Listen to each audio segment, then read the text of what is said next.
Hello world, these are the adventures of Super Chick. I'm Cecelia Sterling and I have a story to share.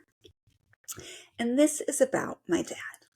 So my dad and I have a loving relationship, but we are not super close and we didn't spend much time together as I was growing up. And there have been a few times where I've reached out to him for help or support. And there's one that came up recently into my memory, and I was shifting from having a job and working for a company to going freelance, and I needed a new computer. And so I reached out to him and I said, I need to buy this computer. I could use some help. I sort of broke it down into three options, like the three sizes of the MacBook, the three price levels. And I thought the middle option would be the best for me. And he agreed and he helped me. And it was awesome, right? Like in the moment felt like lifesaver. And it kind of felt like he liked me, like he liked how my brain thought that through. And I had this like satisfaction of like writing a proposal and getting it funded, right? It was just like, oh, thank God with the relief. And thank you so much for the help. I really appreciated it. And I had been nervous asking, right? We didn't have a normal rapport of me asking for help. But it went well. And I remember some years later, I don't remember what I was asking him for, but he referenced it back. Remember last time when you gave me the three options and you talked about the pros and cons and why you chose the one you chose? Why don't you do that this time? And I was like, oh, look at us, like having a language and a strategy. It felt really good.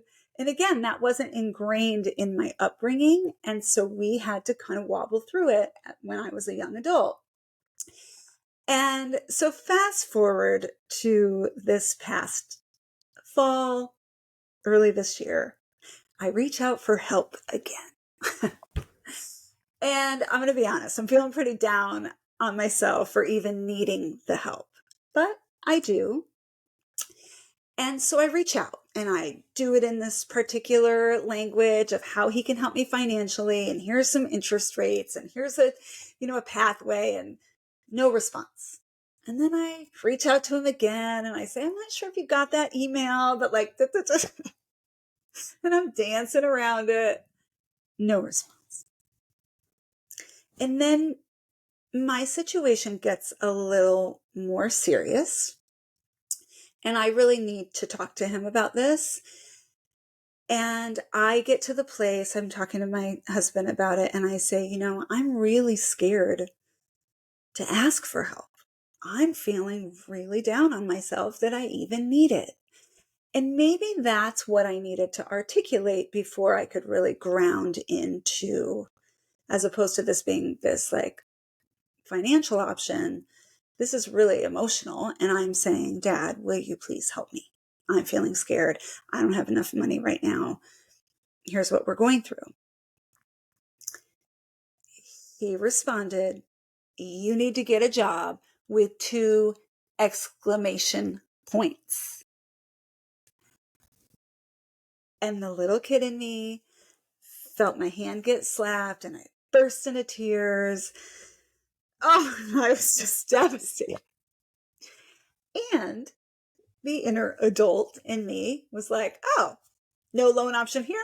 Who's next on the list for me to call and ask for help, right?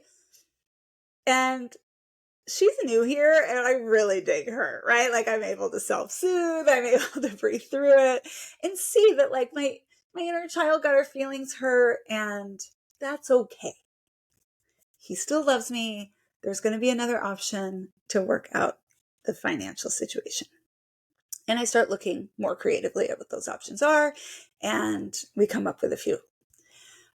But you know what else I do?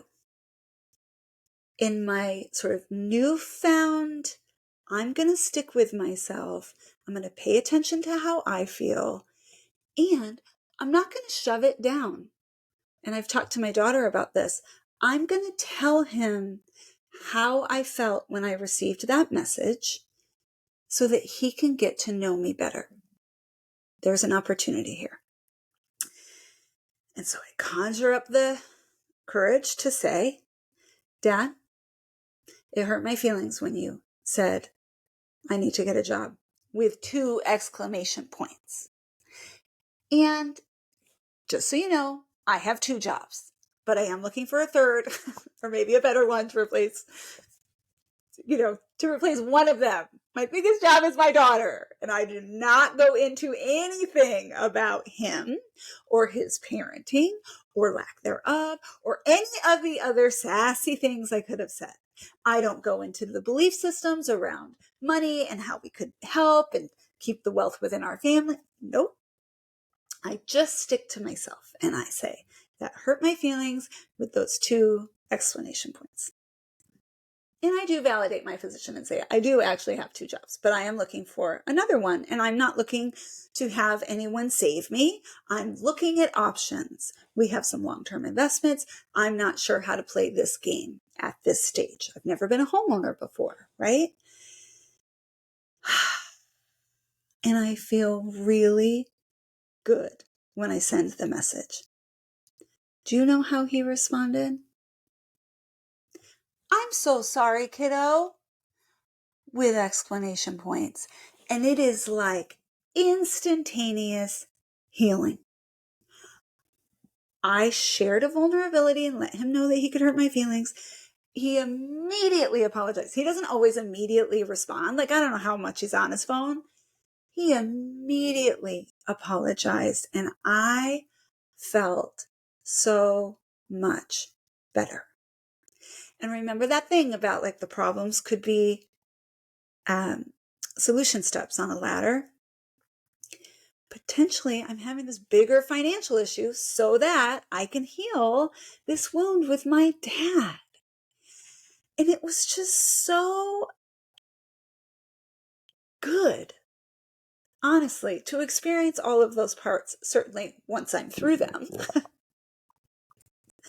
And funny enough, I am in conversations around where my daughter's going to go to school next year.